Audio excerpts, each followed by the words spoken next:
Boa noite a todos.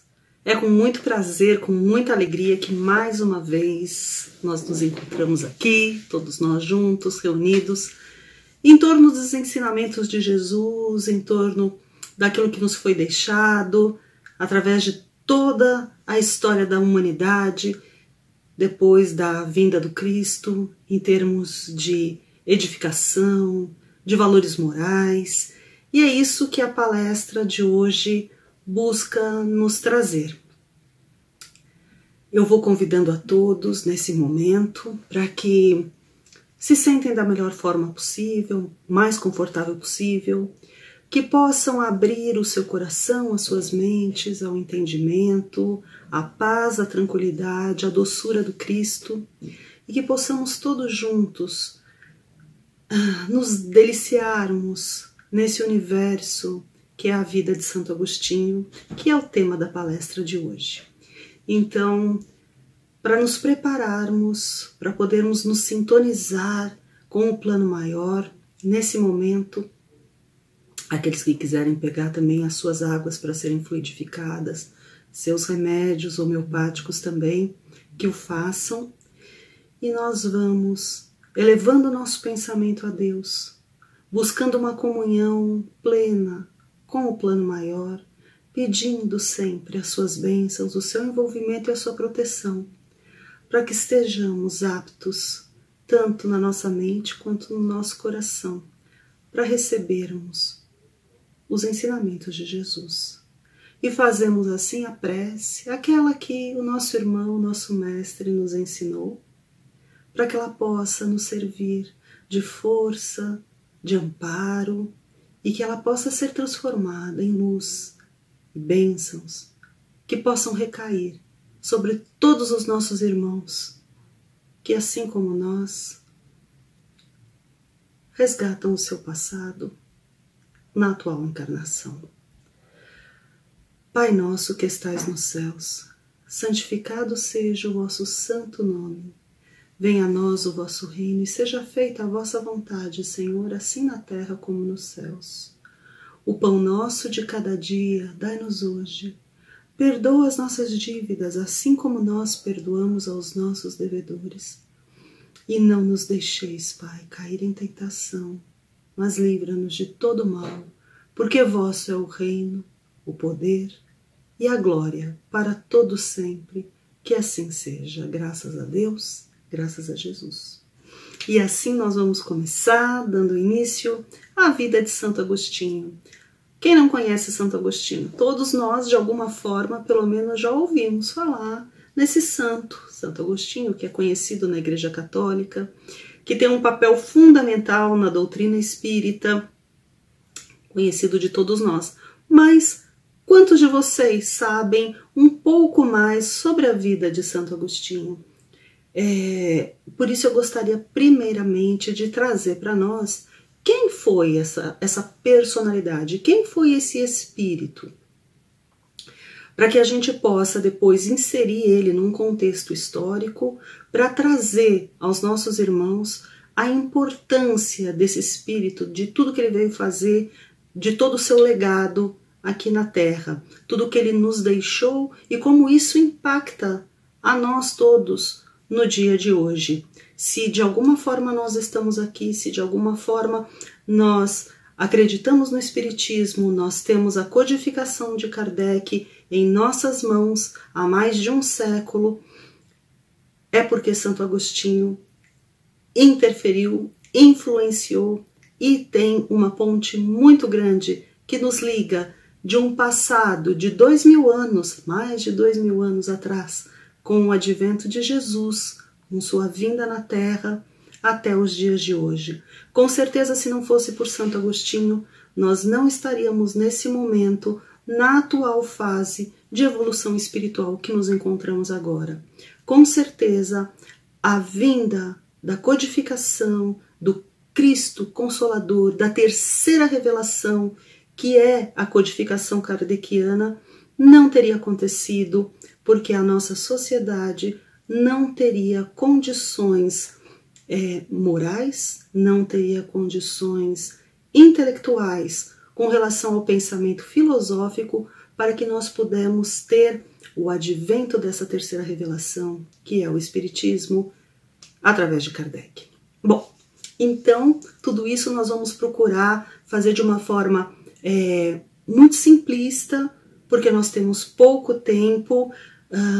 Toda essa matéria relativa à vida desse grande espírito merece muitas horas, muitos seminários, muitas palestras, muitos livros, muito tempo para entendimento um pouco mais aprofundado. Mas eu acho que é de suma importância que nós possamos pelo menos conhecer um pouco a respeito deste homem, deste santo e de sua obra.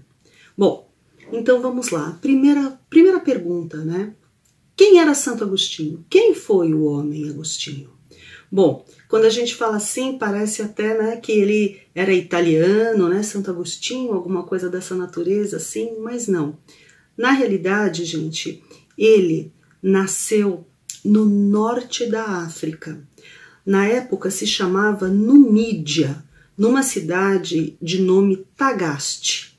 Ele nasceu em 13 de novembro de 354, ou seja, já após o advento do Cristo, né?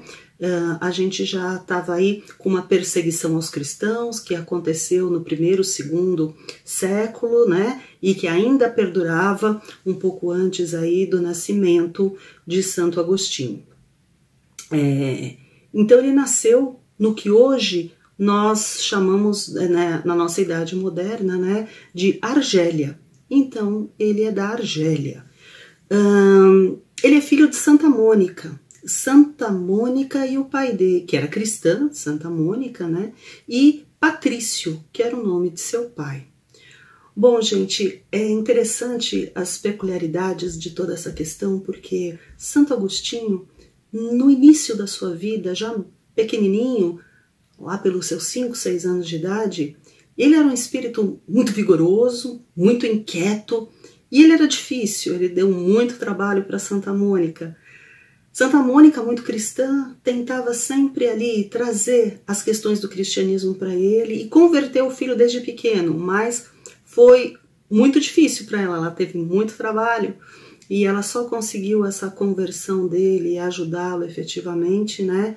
Que conseguisse essa transformação, porque Santo Agostinho não nasceu santo.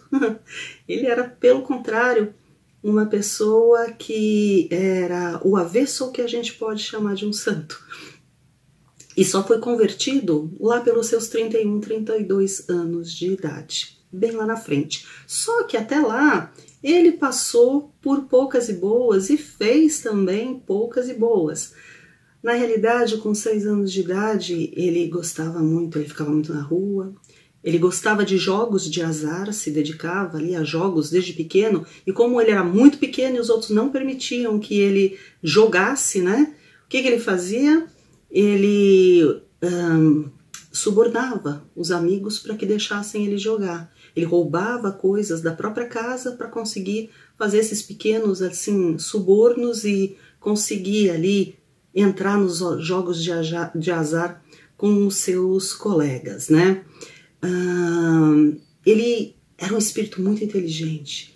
Ele era muito inteligente, muito determinado, mas assim, no início de sua vida, eu diria assim, perdido. Ele não acreditava em nada com relação à doutrina do Cristo. Se dedicava a pequenos furtos até, né? E tem uma passagem que é bastante conhecida, onde ele mesmo escreve que ele gostava de roubar as peras que cresciam no pomar, nas árvores de seu vizinho. Não porque fossem melhores que as dele, porque as dele eram melhores, mas pelo simples prazer de furtá-las, de roubá-las. Então ele a pegava, nem as comia, jogava fora, só pelo prazer. E da mesma forma com relação à argumentação, à arte da retórica. Ele falava muito bem, tanto que depois ele foi um dos doutores da igreja, assim considerado, né? Da falange dos doutores da igreja, de padres, né? Por quê? Porque ele tinha o dom da fala, ele tinha um pensamento, né? As ideias dele num nível de evolução para as pessoas daquela época muito além do que se via à sua volta. Então ele ainda por cima estudou retórica e ele simplesmente gostava, às vezes só pelo prazer de ganhar a batalha, a disputa, né, na argumentação, nessa arte da argumentação, então até de livrar pessoas que sabidamente eram criminosos, mas pelo prazer de mostrar que ele podia, que ele conseguia dobrar os outros com o pensamento, com o raciocínio lógico que ele tinha e através da palavra ganhar a parada. Quer dizer, moral, nem pensar ali naquele momento. Era um poço de vaidade, de prepotência, de orgulho, não é? Então isso era o que o acompanhou no início da sua vida. Ele também se dedicou ao estudo da matemática, da geometria, da lógica principalmente, e também do pensamento, da filosofia de Platão e do neoplatonismo um pouco mais lá na frente. Para quem não sabe, depois a gente até esmiuça um pouco mais, mas o platonismo e o neoplatonismo, a diferença entre ambos é que no platonismo não existe a figura de Deus inserida na filosofia. Já no neoplatonismo, sim, existe o que eles colocam como uma variável, que seria Deus. Enfim, o nosso Santo Agostinho, ele nessa primeira fase da vida dele, tinha essa adolescência, infância bastante agitada e conturbada, né? Aos 16 anos, ele saiu da cidade dele, Tagaste, que era uma cidade muito pequena, no norte da África, imagine, na Argélia, que era já em sua época cristã, tanto que a mãe dele era cristã, mas ele foi custeado por um tio dele, ele foi para Cartago. Lá ele, com 16 anos, ele arrumou uma concubina, ele não se casou, mas começou a viver com essa cartaginense e com ela ele teve um filho. Aos 17 anos de idade, ele já tinha um filho, não era casado e nessa época ele conheceu aquilo que a gente chama de maniqueísmo. Então ele é um maniqueísta, mas o que vem a ser isso? É uma ideia ali onde a pessoa coloca o bem e o mal. Não existe nada diferente daquilo.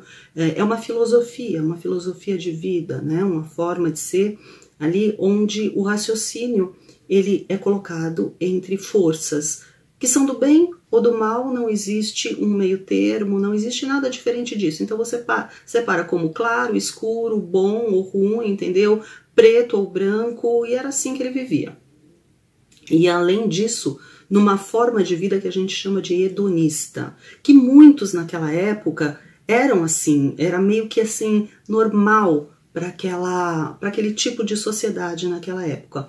O hedonista é aquele que vive quase que exclusivamente para os prazeres que a gente fala sensuais mesmo, né? Prazeres mundanos, com homens, mulheres, sem nenhum tipo de regramento. E ainda acham que isso assim é o objetivo da vida mesmo e se vangloriam de todos esses seus feitos, né? Sensuais e não importa. É dessa forma que eles viviam. Então, bem distanciado de qualquer preceito do Cristo, né? E era assim que, para o desespero de Santa Mônica, ele estava levando a vida dele. Só que, como todo espírito que já vem desde o lado de lá, incumbido de uma atuação aqui na Terra, ou seja, de uma missão, ele não estava feliz com esse tipo de vida que ele vivia. Ele começou, quer dizer, nos primeiros anos não, porque a gente vai quase que sem consciência, né, tocando a vida, levando e fazendo, metendo os pés pelas mãos, né, e Santo Agostinho não foi diferente, mas ele procurou ali buscar algo na sua vida, porque ele já estava extremamente desgostoso, ele estava buscando alguma coisa que ele não sabia exatamente o que era, e ao mesmo tempo ele não acreditava nas verdades do Cristo, naquilo que a mãe dele pregava e sempre tentou trazê-lo, né, para esse lado cristão. Então, como eu estava dizendo, todos esses espíritos que são missionários praticamente, eles, como todos nós, quando vêm aqui à Terra, reencarnam, estão revestidos aqui de um corpo de carne e osso, assim como todos nós, estamos todos suscetíveis às diversas, vamos colocar assim, tentações, às diversas falhas que tudo aquilo que nos envolve aqui na Terra pode nos trazer. A questão do esquecimento, o véu do esquecimento que a gente tem como espírito quando reencarna na Terra, quando vem, né, em mais uma vida, em mais uma jornada, ele permite a nossa transformação, ele ajuda na evolução do nosso espírito, porque quando ele vem, então ele vem ainda com resquícios, mesmo Santo Agostinho, vocês podem ver, que ainda precisam ser depurados a nível espiritual, né? As nossas falhas, as nossas imperfeições. Então, mesmo ele sabendo que ele tinha uma missão a cumprir aqui, na hora que a gente encarna, é muito difícil para o espírito. Num corpo encarnado e com o véu do esquecimento, você às vezes se distancia daquela sua missão. Você põe para fora aquilo, né, aqui na materialidade, que ainda são as suas falhas e imperfeições que devem ser corrigidas durante a evolução. E é para isso mesmo que serve a encarnação. Porque a gente pode se perguntar o seguinte: poxa vida, mas como é que pode? Paulo de Tarso, por exemplo, que a gente fez a palestra sobre Paulo de Tarso, era um homem que matava. Puxa vida, ele matava. Se ele pudesse, naquela época, antes da sua conversão, se ele pudesse matar, né, o próprio Cristo, ele teria feito, sem sombra de dúvida, com as próprias mãos, né? E matou diversos cristãos, inclusive Estevão. Poxa vida, como é que um homem desse, da noite para o dia, pode se transformar num santo? Como pode ser isso? Como isso se opera dentro da gente? Santo Agostinho, puxa vida, uma pessoa dada aos prazeres carnais, uma pessoa dada aos jogos, não quer saber de Deus, o orgulho e a vaidade, né, que ele tinha dentro da capacidade dele intelectual. Então, pelo puro prazer, né, de alimentar a sua vaidade, ganhar na retórica, na palavra, pelo simples prazer de ganhar e libertar pessoas que sabidamente por ele mesmo, né, eram bandidos ou mereciam pagar as suas penas aqui na Terra, como se ele fosse um advogado, né, advogando em nome dessas pessoas. Então, poxa vida, como uma pessoa dessa natureza pode se transformar assim numa pessoa santificada e ter vindo assim com uma missão tão importante e se portar dessa forma? Aí é que eu acho, gente, que tá a beleza de toda a coisa, porque nós nos espelhamos nesses nossos irmãos que nos antecederam e venceram. Porque todos nós temos nossas falhas, todos nós em graus maiores ou menores, mas tudo mais ou menos dentro do mesmo pacote, porque estamos aqui na Terra e a Terra abriga espíritos da mesma, mais ou menos, natureza, num planeta de provas e expiações. Se fosse um planeta onde habitaria espíritos felizes, né, planetas, né, dados a almas superiores, já não teria nada disso. Mas todos eles e todos nós estamos mais ou menos ali no mesmo nível. E poxa vida, isso nos dá um alento e nos impulsiona à frente, mostrando que pessoas como nós, que temos nossas imperfeições, podemos aspirar e nos espelhar nesses nossos outros irmãos que também viveram por aqui e tinham as mesmas dúvidas, as mesmas dificuldades, as mesmas questões. A diferença é que quando eles abriram os seus olhos espirituais e chegaram ali às verdades, enxergaram ali as verdades divinas, na mesma hora, no mesmo segundo, eles tiveram a sua conversão e mudaram ali da água para o vinho. Mas mudaram ali da água para o vinho, mas porque eles já tinham um acervo dentro deles, eles já estavam espiritualmente preparados. Precisavam ainda, em alguns anos de suas vidas, no início de suas vidas ali, passarem ainda por ajustes, por isso que ainda cometiam erros. Mas na hora que eles encontraram as verdades eternas e tomaram Jesus à sua frente, né, como guia, como orientador maior e reconheceram isso de coração, o que acontece é essa transformação. Por isso eles são convertidos, tiveram essas conversões. Mas é como eu falo para vocês e falei na palestra passada, todos nós temos o nosso dia D, todos nós estamos nesse caminho e vai caber a cada um de nós percorrê-lo de uma forma mais rápida ou uma forma mais lenta, uma forma mais dolorosa ou uma forma mais suave. Cabe a nós. Por isso temos o livre-arbítrio. Então, voltando à questão de Santo Agostinho, ele começou a sentir essa inquietação, ele buscava algo, sabe quando a pessoa busca algo, mas nem ela mesma sabe o que é, e aquilo começa a atormentar, a trazer um desespero, uma infelicidade muito grande. Ele busca, mas não adianta às vezes a pessoa ser alertada, como ele era pela mãe, né?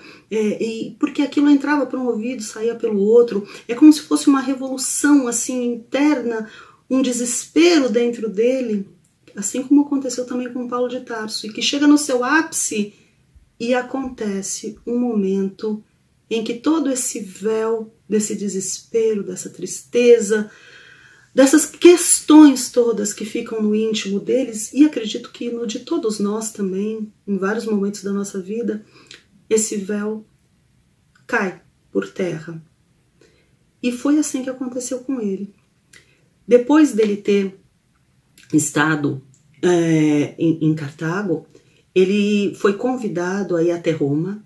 Em Roma ele chegou a abrir uma escola. Ele era muito inteligente, ele tinha posses, né? Ele abriu uma escola, mas não satisfeito ali, ele foi convidado também a ir até Milão. E isso só ia crescendo dentro dele, tanto que ele até então não se assentava em lugar nenhum, porque ele estava na sua busca interior, querendo entender também o que se passava com ele. Então ele, a convite, foi dar aulas também em Milão, e já em Milão, ele em um dado momento, onde ele estava assim, extremamente desesperado, ele conta, né, que ouviu a voz de um espírito, na voz de uma criança, que o chamou por 3 vezes, e ele procurava, cadê? Ele não encontrava, e ele continuava a ouvir a voz daquela criança por mais uma segunda vez. Ele também continuou a procurar na casa onde ele se encontrava e não achava nada. Aí ele saiu de dentro da casa e continuava a ouvir a voz da criança. E então, ali de joelhos, ele, prestando atenção naquilo que a criança dizia para ele, a criança falou o seguinte: toma a lei, tomar a lei. E o que significava isso para ele? Como ele interpretou isso? Que era para ele abrir a Bíblia e ler a primeira coisa que ele encontrasse. Olha só, né? E é bem assim aos costumes espíritas, não é verdade? Que a gente vai lá e abre, não é assim que a gente faz na reunião mediúnica? Abre o Evangelho e vamos ver o que tem na noite de hoje para nós como mensagem. E foi isso que o Espírito falou para ele. O Espírito, em forma de criança, falou com ele e pediu que ele abrisse a Bíblia e lesse a primeira coisa que ele encontrasse. E ele, de joelhos, naquele desespero, pegou a Bíblia, abriu. E o que ele abriu? O que ele encontrou? A primeira coisa foi uma passagem justamente de Paulo de Tarso, que foi uma epístola aos Romanos. E o que essa epístola dizia? Eu vou ler esse pedacinho aqui para vocês, porque eu acho que é importante. Olha só. Ele abriu numa epístola que ela é denominada de transformação dos crentes. Olha só que caiu como uma luva para ele, né? Então ele fala assim: andemos honestamente como de dia, não em orgias e bebedices, não em impudícias e dissoluções, não em contendas e ciúmes, mas revesti-vos do Senhor Jesus Cristo e não vos preocupeis com a carne, para não excitardes as suas cobiças. Essa era a epístola de Paulo e foi aí que ele abriu e leu. E aí ele entendeu tudo. Foi esse momento onde ele teve a sua conversão e mudou completamente, absolutamente o seu modo de agir, o seu modo de pensar, o seu modo de ser, e se voltou para Deus, se voltou à sua essência, porque ele sabia, acreditava que Deus estava dentro dele. Então, o que aconteceu foi que ele teve o seu batismo feito por Santo Ambrósio, que batizou tanto Santo Agostinho quanto o filho dele, que se chamava Adeodato. Adeodato acabou falecendo pouco tempo depois, ainda jovem, porque após a conversão de Santo Agostinho em Milão, ele retornou para a sua terra. Ele retornou a Argélia, na cidade ali de Tagaste, e com o seu filho também, e começou a viver ali e a pregar. E como eu falei para vocês, ele tinha posses, né? E ele vivia dos rendimentos, né? Das posses que ele tinha, até que o filho dele faleceu. Aí ele ficou muito desgostoso, mas já convertido e cristão, o que ocorreu foi que ele acabou vendendo todos os bens dele e vivendo no monastério, onde ele trabalhava, mas trabalhava assim dioturnamente. Nessa fase da vida dele, ele conta que ele dormia pouquíssimas horas, 4, 5 horas no máximo, que logo cedo ele rezava a missa, porque ele se tornou um pároco, né? Um padre. Ele rezava a missa logo às 6 da manhã, depois ele trabalhava junto à população, né? Aquelas almas que viviam ali na cidade, tentando, como se fosse um juiz, né? Que eles vão resolvendo as contendas entre a própria população, eles vão trazendo os ensinamentos à população, enxugando as lágrimas das pessoas, vão vivendo ali da evangelização e da caridade. Então era isso que ele fazia durante todo o dia, e à noite, quando ele terminava tudo isso, ele ficava por mais 3 a 4 horas sozinho, escrevendo toda essa obra magnífica, enorme que ele nos deixou. E vejam bem, na hora que a gente tiver a dimensão aqui, eu não sei quem tem a dimensão do tamanho da obra de Santo Agostinho, é uma coisa muito impressionante. Haja vista que ele não escrevia num computador, assim como nós, não tinha a facilidade nem de ter uma caneta Bic e colocar isso no papel, assim, facilmente, né? Não tinha luz, né? Mais fácil para poder escrever, tudo era muito difícil. E outra coisa, lembrando que ele era doente, ele tinha asma, bronquite, e tudo aquilo era muito difícil para ele, porque o único meio de locomoção que ele usava, né, para todos os seus afazeres e de uma cidade a outra, era um burrico, né? Então, tudo aquilo com asma, bronquite, doente, e tendo que trabalhar da forma como ele trabalhava, escrevendo tudo o que ele escrevia, se dedicando da forma que fez, porque ele realmente desejava para os outros e fazia o possível na comunidade em que ele vivia, em salvar aquelas almas, em mostrar tudo aquilo que se tornou uma verdade para ele. Ele desejava realmente, firmemente, para aqueles outros irmãos a quem ele era ali o condutor, né? Então, o trabalho dele, de fato, era muito intenso. Só para vocês terem uma ideia aqui, a gente falando das obras de Santo Agostinho, as obras assim mais conhecidas, né? A gente pode falar que é a Cidade de Deus. A Cidade de Deus, ele demorou 14 anos para escrever. São 21 livros, por isso que eu estou falando para vocês, não era no computador, não tinha nenhuma máquina de escrever, nem uma caneta Bic. Imagina quantas canetas Bic, né, para usar, para ter que escrever. Durante 14 anos, 21 livros que são divididos em 2 tomos, com 1.400 páginas. Isso é uma das obras dele. Outra obra, assim, que é fantástica, ela se chama Confissões. Muitos acham, entendem que é a própria vida dele. São, por isso é o nome, né? Confissões, que é a história da sua transformação moral, daquilo que ele vivenciou e naquilo em que ele se transformou. Muitos entendem também que essa é uma obra de busca a Deus, de como ele partiu de um ponto e encontrou Deus. É a história da transformação dele, né? Essa parte das confissões. Entre outros livros que ele escreveu, porque a obra dele é imensa. Cada vez que ele resolvia escrever alguma coisa, por exemplo, eu acho que tem uma, se não me engano, explicando o Evangelho de João, né? Para ele poder explicar o Evangelho de João foram 700 páginas, e é o menor dos evangelhos, né? Então, ele tinha o dom da retórica, da palavra, da escrita. Outra obra é o De Magistro também.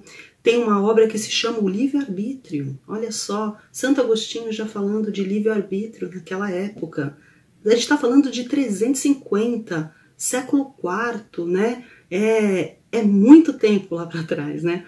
E também ele escreveu sobre a Trindade, né? A Santa Trindade. São mais 700 páginas. E as obras dele são centenas, é muita coisa mesmo. Mas aqui a gente deu uma pincelada aí na vida de Santo Agostinho, só para a gente poder se situar. Mas aí a gente vai para uma outra pergunta. Poxa vida, mas em relação a tudo isso, qual a importância desse espírito? Qual a importância desse homem no contexto todo da evolução da humanidade? Gente, é necessário que a gente faça agora um parênteses e a gente coloque a parte histórica da coisa. Vamos ver lá. Na época de Santo Agostinho, na época que ele veio ao mundo, que eu falei para vocês que foi em 354, né? E ele morreu em, acho que 450. Nessa época, quem dominava tudo? Quem era? Roma. Roma dominava desde da Gália, da parte da Inglaterra, França, estendendo ali os seus domínios por toda a Europa praticamente, indo até a Alemanha, pegando o norte da África, que é justamente a Argélia, onde estava Santo Agostinho, e indo para o lado todo do Oriente Médio, não é verdade? Então, é uma área imensa. E Roma implantou, não só na hora que ela conquistou todos esses povos, mas ela tinha uma forma, um modus operandi. É um tipo de sociedade que foi criada ali, a sociedade romana, que tinha os seus preceitos, a sua moral, né? A gente fala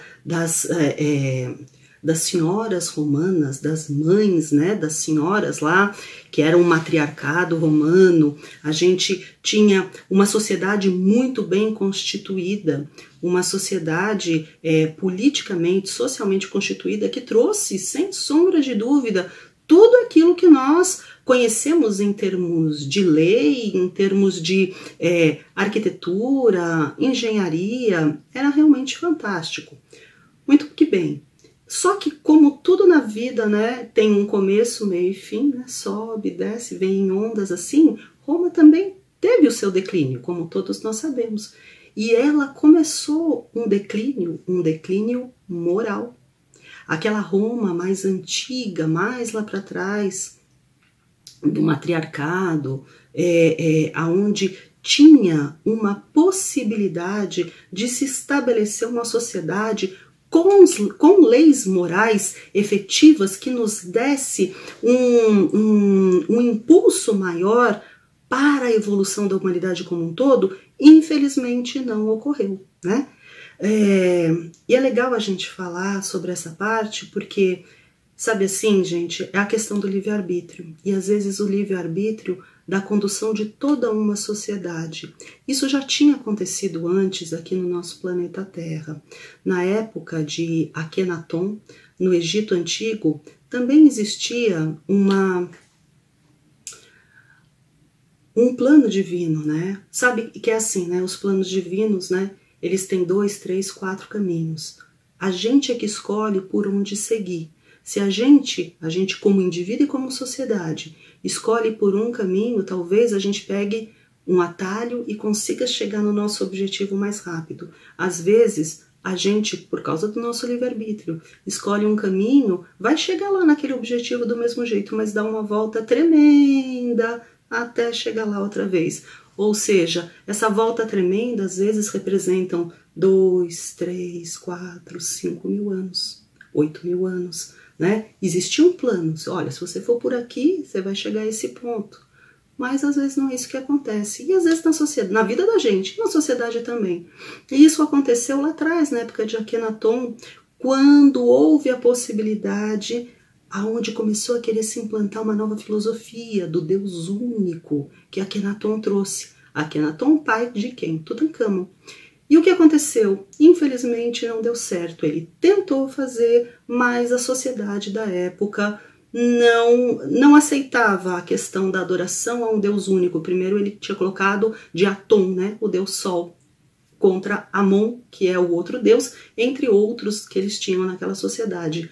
Ou seja, talvez se nós tivéssemos aceitado a questão do Deus único, os princípios básicos ali há 7 mil anos, ali 6 mil anos antes de Cristo, poxa vida, hoje nós já estaríamos muito mais evoluídos. Mas aquele plano, infelizmente, não deu certo, falhou e a sociedade não se portou daquela forma e vida que segue. Então teve que acontecer o quê?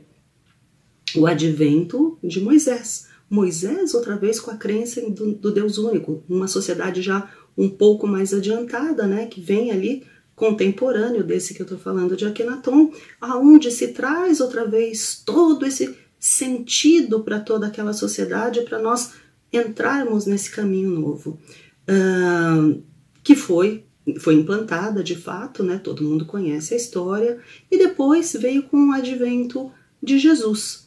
Roma também tinha essa possibilidade de se tornar essa sociedade evoluída com relação aos preceitos morais também, mas ela também se perdeu.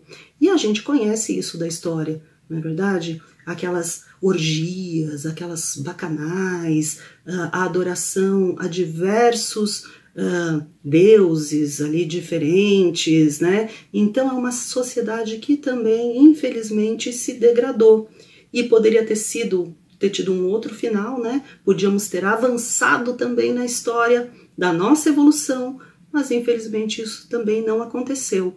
E nós sabemos que com a degradação da Roma antiga, que pelo ano de 350, 400, bem nessa época de Santo Agostinho, ela teve o seu declínio, e ela foi tomada e conquistada por aqueles povos bárbaros, que a gente também aprende na escola, né? Godos, visigodos,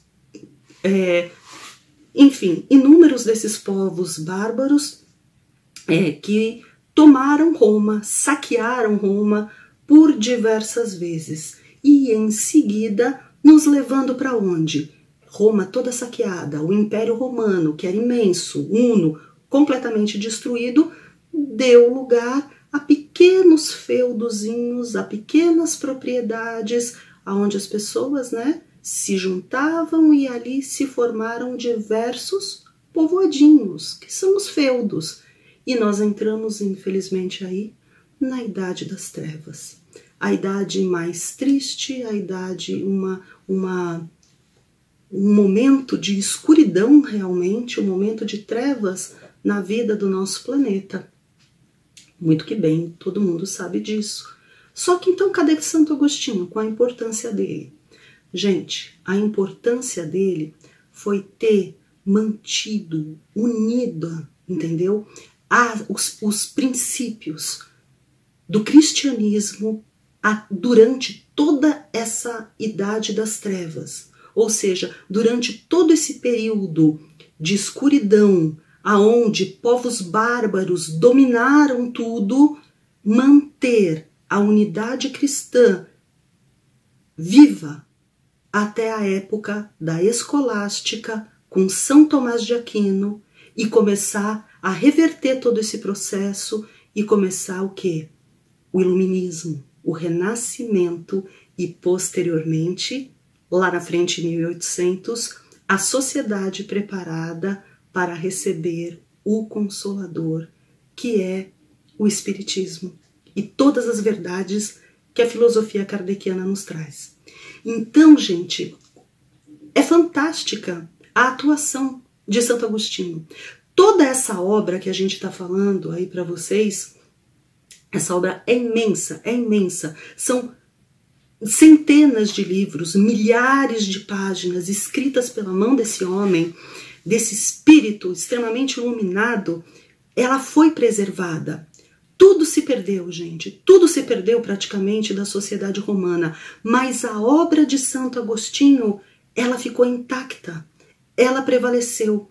Lá na cidade dele, lá na Argélia, né, em Tagaste, e em Hipona também, que ele era bispo de Hipona, onde ele foi escrevendo toda essa obra, todos esses livros, tinha a biblioteca lá. E mesmo com os saques feitos pelos bárbaros nessas cidades, toda a obra dele que estava lá guardada pôde prevalecer. E a obra dele, o que ela nos traz, gente? Ela nos traz através da filosofia trazida por Platão, porque Platão, ele dava a base de toda uma sociedade, da constituição dessa sociedade, e era isso que o mundo ocidental conhecia. Essa era a base da sociedade romana. Tudo que a gente conhecia, tudo que se tinha naquela época, vinha de Platão, vinha da filosofia do neoplatonismo. Era assim que era constituído, porque na hora, gente, que Constantino foi do Império Romano, né? E o que ele fez? Ele resolveu transformar os cristãos que já estavam, a sociedade decadente, os cristãos aumentando em um número assim extraordinário. Então, quando você não pode lidar com o inimigo, junte-se a ele, seja porque ele teve uma conversão verdadeira ou não, a questão de Constantino, né? Mas o fato é que ele colocou que o cristianismo seria a religião romana. Ele, né, empurrou a goela abaixo ali dos romanos a questão do cristianismo. Só que olha só, era uma sociedade evoluída mais para a época, né, preparada. Vocês acham que ela ia simplesmente aceitar por aceitar os dogmas que são impostos, as coisas? Não, não ia, não funciona assim. Tudo tem uma base, uma base de uma filosofia, de um porquê, de uma retórica. E quem constituiu tudo isso? Aí é que temos Santo Agostinho. Vocês imaginem que para uma sociedade romana daquela época, você colocar que um carpinteiro, né, como era Jesus, ia ser o líder supremo, se confundia lá com o Filho de Deus, o próprio Deus, enfim, são outras questões de ordem teológica que não cabem agora, mas você colocar, impor isso para eles é uma coisa, e fazer isso sobreviver durante centenas de anos para ser resgatado lá na frente, isso é incrível. Essa foi a grande obra de Santo Agostinho, aonde ele consegue linkar toda essa filosofia. Hoje, a gente lendo, tem pedaços que ele mesmo, né, depois que faleceu, Santo Agostinho reconhece que tem erros, que não era assim, mas enfim, essa filosofia ser colocada para aquela sociedade da época, a sociedade daquela época aceitar aquilo, tomar para si e vir trazendo ela até um momento mais adiante, onde os homens já estariam preparados para a grande verdade. Porque senão, gente, o cristianismo ele teria se perdido durante essa época das trevas, essa época da Idade Média. Ele simplesmente teria se esvaído. E se isso acontecesse, mais uma vez nós não estaríamos preparados nos idos de 1800, 1860, para receber a codificação kardeciana. Ia ter atrasado em mais centenas, milhares de anos a nossa evolução. A sociedade precisava ter sido preparada para aquilo. A gente precisou de alguma coisa que nos unisse, que nos mantivesse firmes em torno de uma coisa só, que no caso era o cristianismo. Então, nós espíritas devemos agradecer imensamente a Santo Agostinho e a todos aqueles da falange, né? Porque existe falange de Dr. Bezerra de Menezes, falange de Maria, falange desses padres que atuaram dessa forma para manter essa unidade durante a época das trevas, para trazer até os dias de hoje. Nós devemos ser imensamente agradecidos a tudo que esses homens fizeram. E o que acontece? Tendo em vista tudo isso, aí chega a época, né, da escolástica com São Tomás de Aquino e nós retomamos outra vez a base, que é o quê? A filosofia trazida por Santo Agostinho. Então, meus irmãos, quando temos e chegamos ao Espiritismo e à codificação kardeciana, quem fez parte, juntamente com o Espírito da Verdade, para trazer as informações que aí sim já estávamos aptos a recebermos através do Espiritismo, do Evangelho, do Livro dos Médiuns, do Livro dos Espíritos. Quem foi? Santo Agostinho fez parte dessa equipe, dessa falange de espíritos que vinham passar as suas mensagens e que hoje são a nossa base de estudo. Então, Santo Agostinho é mencionado, se não me engano, 36 vezes na obra kardeciana, né? E faz parte desses espíritos iluminados que nos ajudaram, que nos trouxeram a luz, né, para as nossas vidas, para o nosso coração, para os dias de hoje, né? Então eu acho assim que devemos a todos esses espíritos, a nossa gratidão, o nosso amor, o nosso carinho, e nos espelharmos neles, sabendo que também eles sofreram um corpo de carne e osso assim como o nosso, sofreram as perdas dos entes queridos, como ele que perdeu seu filho, sofreram através das paixões, andaram pelos maus caminhos também, mas que existe a possibilidade da transformação. A gente tem que trazer eles para perto de nós. Nós devemos nos aproximarmos dessa realidade para que a gente também possa transformar as nossas vidas e não sempre achar, nossa, mas você está falando de um santo, que isso? Não sou santo, não estou aqui para ser santo. Não, não é assim como a gente fala, Chico Xavier, Chico é Chico, eu sou eu. Mas Jesus, não, você quer me comparar a Jesus? Não, ninguém está comparando nada, mas a gente está querendo explicar e dizer que todos nós somos espíritos em ascensão. Todos nós estamos numa escala evolutiva, que todos nós, dependendo do nosso livre-arbítrio, nós podemos chegar mais perto de Jesus, nós podemos encurtar o caminho no nosso sofrimento, nós podemos fazer cada vez melhor. E aí eu queria destacar aqui, já finalizando a nossa palestra, algumas frases que eu anotei que foram frases de Santo Agostinho. E aqui tem algumas assim, porque, gente, a gente está falando de um filósofo, né? Então ele diz assim em algumas: a medida do amor é o amar sem medida. Que bonito, né? Que profundo. Aí a outra: ninguém faz bem o que faz contra a vontade, mesmo que seja bom o que faz. Tudo nele é muito profundo, é muito filosófico. A gente tem que parar, ler de novo, pensar para tirar o ensinamento. E esse era um espírito na época de 350. Olha que sensibilidade, que evolução, né? Outra: se você crê somente naquilo que gosta no Evangelho, rejeitando o que não gosta, não é no Evangelho que você crê, mas sim em si mesmo. Deus não espera que submetamos nossa fé a Ele sem razão, mas os próprios limites da nossa razão tornam a fé uma necessidade. E a última aqui para finalizar: creio para entender e entendo para crer.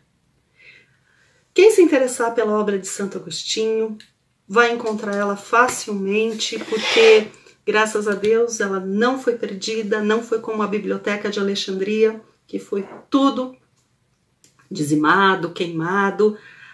O dele prevaleceu, ficou porque assim tinha que ser, porque é o nosso elo de ligação, porque podemos falar o que quisermos, mas todas as leis morais que o Cristo nos ensinou e nos deixou na sua passagem aqui pela Terra, gente, elas foram preservadas. Tudo moral que Jesus nos ensinou, ele chegou até nós nos dias de hoje. Isso é uma verdade. Se nesse meio aí os homens criaram igreja, criaram papas, criaram isso, fizeram, desfizeram, inquisição, isso são outros 500. Cada um, na medida do que foi feito, do que fez, das suas atitudes, vai responder perante Deus. Mas nós temos que agradecer a muitos desses homens que preservaram a unidade moral do que o Cristo ensinou. E isso chegou até os dias de hoje. E isso nós temos.